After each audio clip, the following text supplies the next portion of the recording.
আসওয়াদ পাথর, তোমার মধ্যে কি গুণ, তোমার মধ্যে কি ফায়দা রয়েছে, তোমার মধ্যে কি আকর্ষণ রয়েছে, তোমার মধ্যে কি পাওয়ার রয়েছে, তোমার মধ্যে কি নূর রয়েছে, স্পিরিট রয়েছে, এই পাথর তোমার থেকে আমরা জানতে চাই।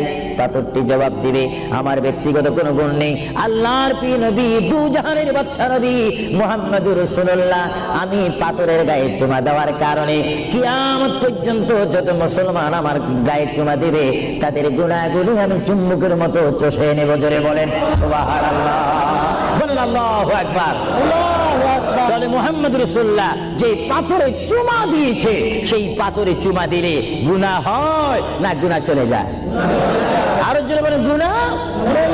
যদি পাথরকে রাসূল পাক হাত দেওয়ার কারণে পাথরের যদি এত গুণ হয়, এত স্পিরিট হয়, এত গুণগান হয়, আর সেই রাসূলের দরবারে যদি আপনি উপস্থিত হয়ে ইয়া রাসূল